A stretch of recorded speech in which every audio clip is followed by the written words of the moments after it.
মা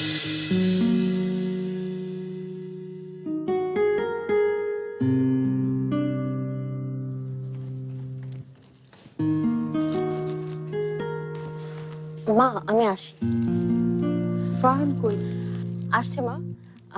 মা সব খাবার দাবার ফ্রিজে রাখা আছে, রুনাকে বলা আছে আপনি লাঞ্চটা করে নিয়ে। আমি তো লাঞ্চ করে নেব, কিন্তু তুমি তো ব্রেকফাস্ট ঠিক মতো করো। এভাবে করে তো শরীর খারাপ করবে শুনে। মা আপনি একদম চিন্তা করবেন না, প্রয়োজন হলে আমি ক্যান্টিন থেকে কিছু খেয়ে নেব। তোমার এই সকালবেলা তাড়াহুড়োটা আমার একদমই পছন্দ না। কতবার করে বলেছি রুনা তো নাস্তা বানাতে পারে, তুমি নিজের হাতে করবে, এই জন্য নাস্তার খাওয়ার সময় পাও। ফারহান, তুই ওকে কিছু বলিস না কেন? আমি আমি কি বলবো, এটা তো তোমাদের বউ শাশুড়ির ব্যাপার। কেন বলবি না কেন? বলবি যে নিজের খেয়াল যেন রাখে। আমাদের খেয়াল রাখছে খুব ভালো কথা, কিন্তু নিজের খেয়াল তো রাখতে হবে। আচ্ছা ঠিক আছে বলবো, এখন তাড়াতাড়ি চলো, তোমাকে ভার্সিটিতে পৌঁছে দিয়ে আমি অফিসে যাবো। চলো। দেখেছো, ও আছে ওর তালে। মা আপনি লাঞ্চ করে ওষুধটা খেয়ে নিন। জি খেয়ে নিন, আপনি সাবধানে যান। আসো আসো আসো আসো। এই ওর ব্যাগ কোথায়? ব্যাগটা পাঠিয়ে দাও। এই রুনা, আপার ব্যাগ। আরে তাই তো, এভাবে করলেই তো অঙ্কটা মিলে যায়। ধুর, আমার মাথা দিয়ে কিছু খেলে না। খেলে না না খেলাও না, কি এবার সহজ মনে হচ্ছে না? আরে তোমরা এখানে, আর আমি পুরো ক্যাম্পাস খুঁজে বেড়াচ্ছি তোমাদেরকে। কেন? আমাদের কাছে কি? তোমাদের কাছে না, শুধু ঝুমুর ভাবির কাছে। ঝুমুরকে বইটা দেওয়ার ছিল।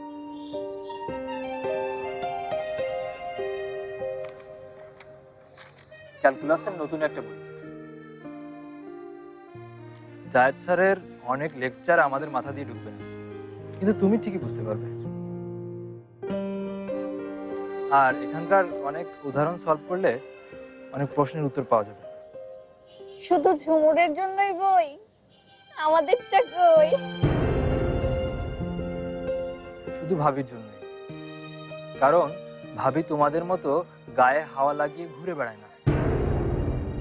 সে পড়ালেখা নিয়ে অনেক সিরিয়াস।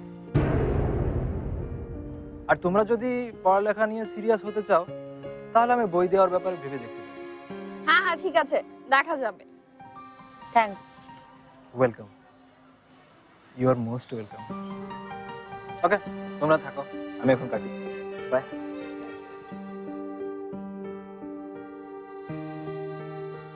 নিশ্চিত ওর কোনো স্বার্থ আছে, নইলে এত খোঁজাখুঁজি করে বই জোগাড় করে। কিন্তু কি স্বার্থ? অ্যাসাইনমেন্ট?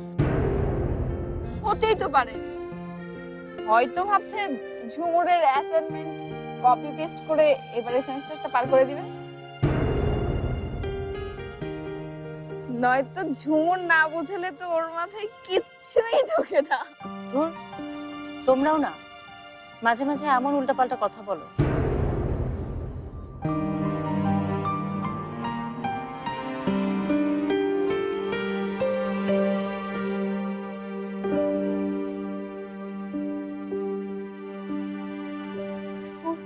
অঙ্কটা কিছুতেই মিলছে না।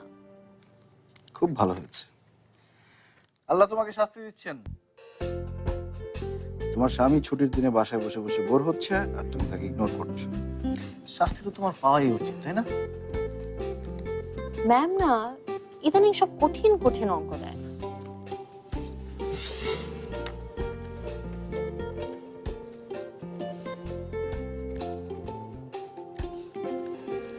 তুমি যখন অঙ্ক করো তোমাকে অনেক সুন্দর লাগে।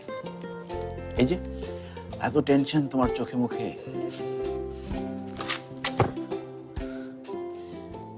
প্লিজ ফারহান, এমনিতেই অঙ্কটা মিলছে না। সাম অ্যাপ্রক্সিমেশন বেড়েই চলেছে। কেন কে জানে, আমার মনে হয় কি অঙ্ক কোনো ঝামেলা আছে, নাহলে কেন এরকম হবে? মিলছে না কেন অঙ্কটা?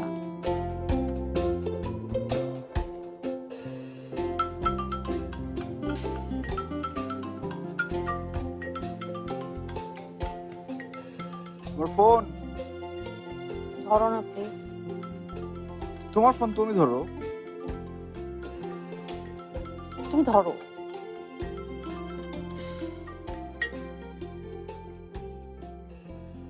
হ্যালো ভাইয়া, শাকিল বলছিলাম।